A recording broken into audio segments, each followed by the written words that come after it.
Welcome to the deep dive. Huh? This time, we're going to be taking a look at an interview with Raphael Bostic, Okay. president of the Atlanta Fed, Right. from the Economy Matters podcast. Yeah, this is a good one. And you sent this in, and I gotta say, this is really interesting stuff. We're really going to get a sense of Yeah. how the Fed thinks about the economy and how they make decisions that affect all of us. Yeah, it's really interesting. I think one of the most striking things about Bostic is this emphasis on understanding the narrative behind the economic data. Yeah. He's not just looking at spreadsheets.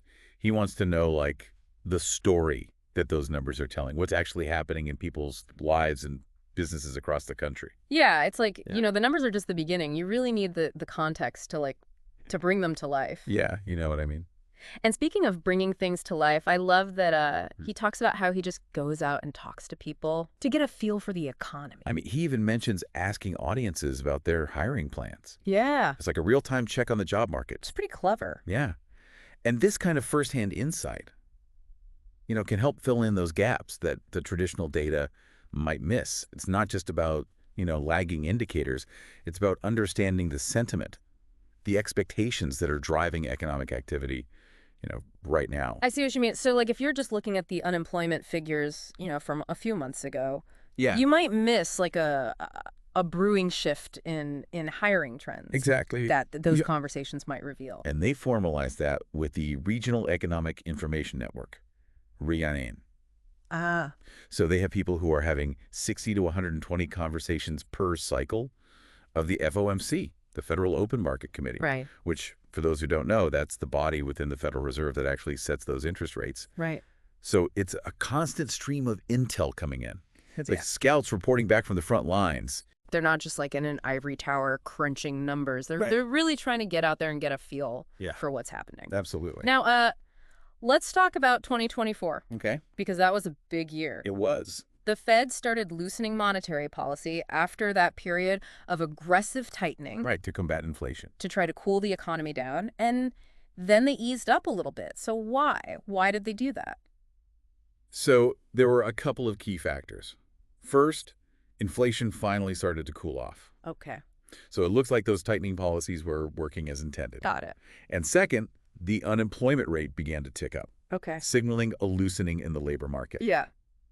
So Bostic points to those two factors as reasons why he voted for those two rate cuts that happened in 2024. So it wasn't like a simple decision. No, it was not just They had to weigh these different risks, Exactly. like the risk of inflation and then the Yeah. impact that this might have on jobs. Ex- It's like a tightrope walk. It really is. Yeah. It's all about finding that balance right. Yeah. And, this leads to another point he makes, which I think is really interesting, this idea of separating signal from noise, Yeah. right? How do they look at all this data Yeah. that's being thrown at them and figure out, like, okay, what's a real trend Yeah. and what's just a temporary blip? It reminds me of that trend line Yeah. that we all learned about in math class, where most of the data points don't fall perfectly on the line, Right. but you can see the general direction. A few- Not every wiggle is a change in direction. Exactly. Right. And he brings up a great example of this, the October 2024 jobs report. Okay. So initially it looked dismal. They only added 13,000 jobs. Okay. But later they realized that number was skewed by the hurricanes and the labor strikes that were happening at the time. Okay. And the following report showed a much healthier rebound.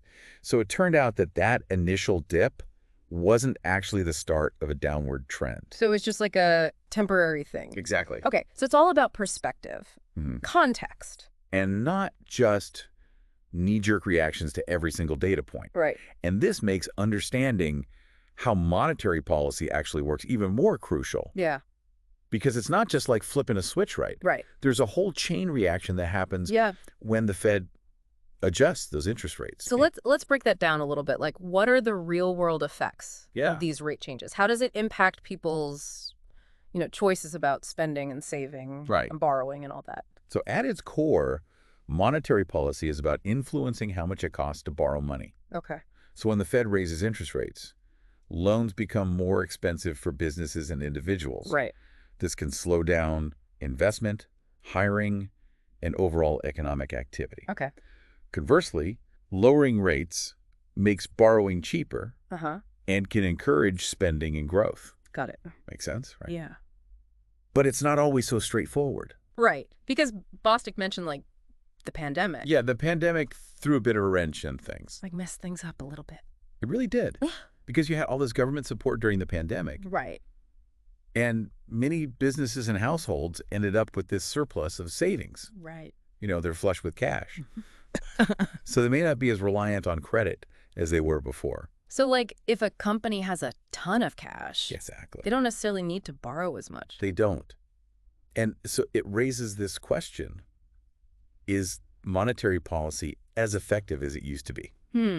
Given this new financial landscape, it's a puzzle the Fed is still trying to figure out. So the economy is always changing, and the Fed has to kind of adapt its strategies. Absolutely. Right. And speaking of change, Bostic highlights some lasting impacts of the pandemic that I think could reshape the economy in some pretty fundamental ways. Okay. One is this idea that companies are now diversifying their supply chains to avoid those disruptions that they experienced. No one wants to be caught off guard. Exactly. Like that again. Right. But what does this mean for inflation? Could it actually help stabilize prices? Yeah. Or could it lead to higher costs? Yeah, there's a question. And on the one hand, by reducing their reliance on a single source, companies become less vulnerable to those price shocks from any one supplier or region. All right. Right? Yeah. So that could contribute to more stable prices over time. Right. On the other hand, if these shifts in supply chains lead to higher overall production costs, they could potentially push prices up. Yep. Right. So it's like this It's complex war It really is. between these forces. And speaking of changes in the way we work, Yeah. we have the rise of hybrid work. Right. It seems like working from home, Yeah. at least part of the time, is here to stay. It seems like it. Yeah. And so this could have significant implications for the labor market, potentially giving workers more leverage to negotiate for better work-life balance. But wouldn't that depend on, like, the overall job market? Yeah. Like, if there are a lot of jobs available, then workers have more power. Exactly. Exactly. But if it cools down, then the employers have more say. employers have more power. Absolutely. So it's like, it's this constant shifting. Yeah, this multi-dimensional chess game. Yeah. But even with all of that, it seems like Bostic and the Fed are really trying to keep their finger on the pulse of what's going on. He even mentioned some interesting stuff about how family structures have shifted because of the pandemic. Yeah. For example, some families went from 2 earners down to 1. Okay. They realized the second salary was mostly covering childcare costs and maybe a few extra dinners. Right. And that raises questions about, long-term trends in the workforce. If more families choose a single earner model, what does that mean for overall labor force participation? Could it lead to a tighter labor market in the long run? Yeah. And what are the broader societal implications of that? Yeah. It's just amazing how a single event like the pandemic can have this ripple effect across all these different aspects of our lives and the economy. It really does. And it underscores the importance of, constantly learning. Absolutely. And adapting. And as Bostic himself points out, no one person has all the answers. Right. And that's why he emphasizes this value of diverse perspectives within the FOMC. Speaking of the FOMC, let's talk about how that group is made up. Okay. You mentioned earlier that there's been a lot of turnover. There has been. Since he joined 7.5 years ago. A lot of change. So how's that been affecting things? Well, the composition of the FOMC is constantly evolving as members rotate in and out. Right. And this brings fresh perspectives and expertise to the table. Yeah. Enriching the discussions and hopefully leading to more robust decision-making. And it sounds like Bostic really values that. Yeah. Like he's really enjoying this chance to learn from people with different backgrounds. He highlights this beautifully. I love how he uses examples of some of his colleagues, like Jeff Schmidt, a seasoned banker, brings that deep understanding of the financial sector. Then you have Austin Goolsbee, a renowned academic, excels at economic modeling and analysis. Okay. And then Michael Barr, a lawyer with extensive experience in banking regulation and access to credit. So you have all You have these these, different lenses yeah, through which like a brain trust of people it really is. coming together Yeah. to figure this stuff out. To try to decipher those complexities. You wouldn't want a room full of people just thinking the same way. No, you need that diversity of thought. Yeah. And especially when you consider that the economy is a living, breathing system that's constantly changing. There's no one-size-fits-all solution. Now I want to shift gears a little bit Right. back to something that Bostic said about the labor market. He talked about how workers are becoming much more aware of job opportunities Nice. nationwide, Yeah, thanks in part to remote work. thanks in part to remote work. Yeah. So what implications do you see that having, particularly when it comes to salaries? This is where things get really interesting. Imagine a world where salary information is readily available across the country. Mhm. Right. Workers could see exactly what their counterparts in other cities Wow. and states are earning for similar roles. Talk about transparency. Yeah, that would be a game changer. It would. No more guessing games or relying on those outdated salary surveys. Right. Right. Do you think that could level the playing field Yeah. for workers, giving them more leverage? I would think so. Yeah.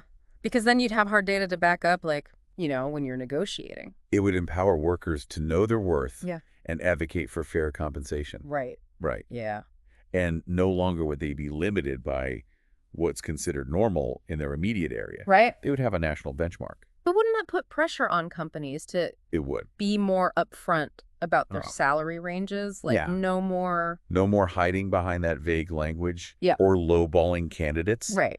They would have to be transparent. So it could create like a ripple effect, It really could. pushing the whole. Pushing the whole market Yeah. towards fairness and transparency. But what about those companies that are in different regions? Yeah. Where the cost of living is very different. That's a valid point. Hmm. I mean, companies would need to find ways to balance those national salary expectations with those regional economic realities. Right. It could get tricky, Yeah. but it could also lead to more creative and equitable compensation strategies. This brings up another question. Like, if salaries Yeah. become more transparent, Uh-huh. could we also see a trend towards standardizing That's a great question. benefits and perks? Yeah. Like, I mean, if the playing field levels in terms of salary, Mm. companies might be forced to differentiate themselves right. through other means, Right. like by offering more generous benefits packages. I say. Interesting to see. Yeah. So as we kind of wrap up Yeah. this part of our deep dive, Yeah. what's the key takeaway Yeah. What do you want? you want our listener to walk away with? Well, for me, it's this idea of the importance of staying curious, informed, and adaptable. Right. The economy is constantly evolving, and so are the forces that shape it. Right. And by understanding how the Fed thinks, how it gathers information, and how it responds to change, we can all become more savvy navigators of our own financial lives. I totally agree. It's about empowering ourselves with Mhm. knowledge. Yes. Being prepared to ride the waves of change, whether it's a pandemic or technological advancements Or shifts in the labor market. Yeah. We covered a lot of ground today, Okay. from monetary policy to the potential for a more nationalized and transparent labor market. Yeah. What stands out to you as the most surprising thing that Bostic said? You know, for me, it's this emphasis on narrative, Yeah. right? It's so easy to get lost in the numbers, the charts, and the graphs. Yeah. But Bostic reminds us that behind every data point, Mm-hmm. there's a human story. Yeah. And by understanding those stories, by listening to the experiences of real people and businesses, Yeah. we can gain a much richer understanding of the economy and where it's headed. It's like he's saying data is important, but it's only part of the picture. It is. You need to look beyond the numbers to see the human face of the economy. Exactly. And by doing so, we can make better decisions, not just as policymakers, as individuals, Right. navigating our own financial lives. Yeah. And that's a perfect segue into something I think will really resonate with our listeners. Okay. Think about your own job, Uh-huh. your career path, Yeah. your financial goals. How might these trends that we've been talking about, the rise of remote work, this nationalization of the labor market, the potential for more salary transparency, Right. how might that impact your choices? It's a good question. Are you positioning yourself to thrive in this new world? Right. Are you taking advantage of the opportunities that are emerging? Yeah. Are you advocating for yourself and your worth? Yeah. These are all things we should be thinking about. Absolutely. And knowledge is power. It is. The more we understand, Mm, the better decisions we can make. absolutely. Yeah. And what about those families choosing a single earner model? Yeah. That could have a huge impact I heard. on the job market. Yeah. Imagine if there were fewer people Fewer people looking for jobs. seeking jobs. Yeah. Could that lead to even more competition? It could.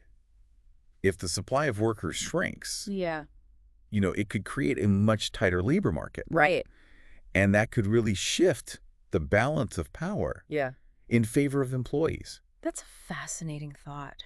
It is. And it's a reminder that the economy is constantly in flux, Yeah. right? Responding to this complex interplay of factors, Yeah. what may seem like a small shift in one area, like family structures, can have ripple effects across the entire system. Exactly. And that's why it's important to stay informed and to be aware of the trends and be prepared to adapt Absolutely. to whatever's Whatever comes our way. coming next. Right. So on that note, let's move on to the final part of Sure. our deep dive, Yeah. where we're going to explore some even more Some more provocative, provocative questions. raised by Okay. Bostic. Insights. Yeah. Yeah. It's about empowering ourselves with knowledge and really getting a deeper understanding of how these things work. And, maybe even more importantly, it's about recognizing that even the experts are constantly learning and adapting. That really stood out to me too, like his willingness to say, hey, I don't have all the answers. Right. Is really refreshing. Yeah, it's great. Yeah. And that's where this evolving makeup of the FOMC Right. becomes really interesting. Yeah, because you have these new people coming in all the time. All the time. And they're bringing new these ideas, new experiences, Yeah. shaping the conversation. It's like a think tank that's constant. That's constantly being refreshed. Yeah. Yeah. It's really cool. He gave some great examples He did. of some of his colleagues. Could you remind us of those again? Yeah, absolutely. So we talked about Jeff Schmidt, Mm-hmm. who comes from that banking background, deep understanding of the financial sector. Right. Then you have Austin Goolsbee, Right. the academic, Uh-huh. the economic modeling and analysis, Uh-huh. and Michael Barr, Right. the lawyer, with that wealth of experience in banking regulation and access to credit. So you have these different lenses Yes. that they're Different ways of looking at the world. Yeah. You wouldn't want a room full of people all Yeah. thinking the same way. No, you wouldn't. It's about embracing those differences and recognizing that the best solutions often come from a blend of perspectives. Now, I want to go back to something Bostic said about the labor market. He talked about how workers are becoming much more aware of job opportunities nationwide, thanks in part to the rise of remote work. So what implications do you see this having, particularly when it comes to salaries? Well, this is where things get really interesting. Imagine a world where salary information is readily available across the country. Okay. Workers could see exactly what others are making in other cities and states for similar roles. Talk about transparency. Wow. That would be a game changer. It would. No more guessing games, no more relying on those outdated salary surveys. Right. It could really level the playing field for workers, giving them that clear understanding of their market value. And it would make negotiating Yeah. so much easier. Much easier. You would have hard data to back up your request for a raise or to know if you're being lowballed in a new job. Right. So do you think this kind of transparency could lead to a more standardized approach to benefits and perks as well? That's a great question. If salaries become more transparent and nationalized companies might need to find other ways to compete for talent. Right. Benefits and perks could become even more important. Right. We could see companies offering, more generous healthcare plans, parental leave, or professional development to attract and retain top talent, regardless of where their employees are located. It almost makes you wonder if we're heading towards a future where location becomes less and less of a factor Right. in your salary and benefits. Do you think remote work could be that transformative? It's possible. As remote work becomes more common and accepted, companies may be less inclined to tie compensation to a specific place. Yeah. They may start offering more standardized packages that are competitive nationally rather than adjusting based on local cost of living. That would be a huge change. It would. But even if we don't get to that point, Right. I think it's safe to say Yeah. the job market is changing. Absolutely. And it's all happening so fast. Yeah, it's like we're watching. It's like a seismic shift It's a massive shift. in the way we work, Yeah. where we work, and how we're paid. So as we kind of wrap up this deep dive into Raphael Bostic's insights, Yes. what's the one thing Hmm. you want our listeners to take away? I think it's be proactive. Uh, Right. The world is changing rapidly. The labor market is changing right along with it. Don't wait for things to happen to you. Stay informed. Stay curious. Be willing to adapt. Take advantage of the new opportunities that are emerging. Advocate for yourself and your worth. You know the future of work is being shaped right now, and we all have a role to play in shaping it for the better. Well said. And remember, knowledge is power. Yes. The more you understand about these forces at play, Yeah, the better decisions you can make absolutely. about your career, your finances, your future. Bostic's insights have given us a lot to think about, and I hope this deep dive has empowered you to navigate this changing landscape That's what we're here for. with confidence. Yes. What stands out to you as the most insightful thing Bostic said? For me, it was this idea of the emphasis on narrative. Yeah. It's so easy to get caught up in those numbers, the charts, the graphs. But Bostic reminds us that behind every single data point, Yeah.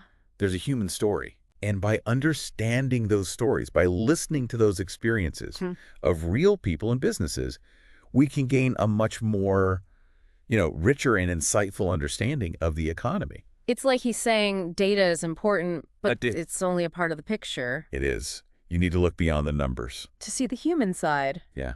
To see those faces. Yeah, and by doing so, we can make better decisions, not just as policymakers, Right. but as individuals. In our everyday lives. Yeah, navigating Our financial journeys. Exactly. That's a perfect segue into something that I think will resonate I think so too. with our listeners.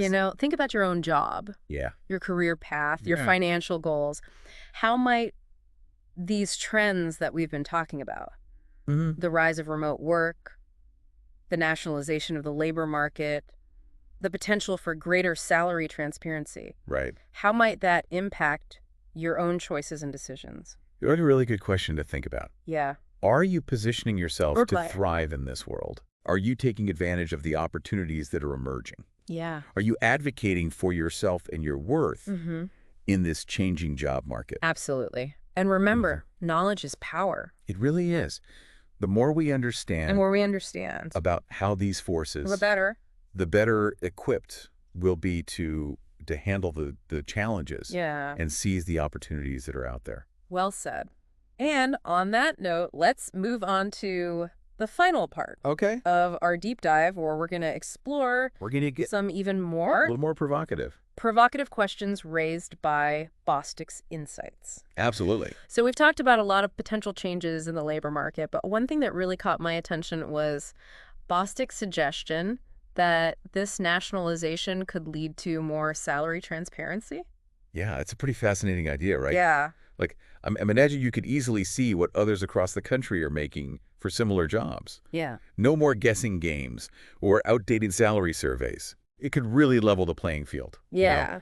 Give workers a much better sense of their market value. Yeah, it would make negotiating a lot easier. Oh, absolutely. You'd have like the data to back it up You would. when you're asking for a raise or applying for a new job. Right. You'd know if you're being lowballed. Right, exactly. Yeah. So do you think this kind of transparency could lead to a more standardized approach to benefits and perks too?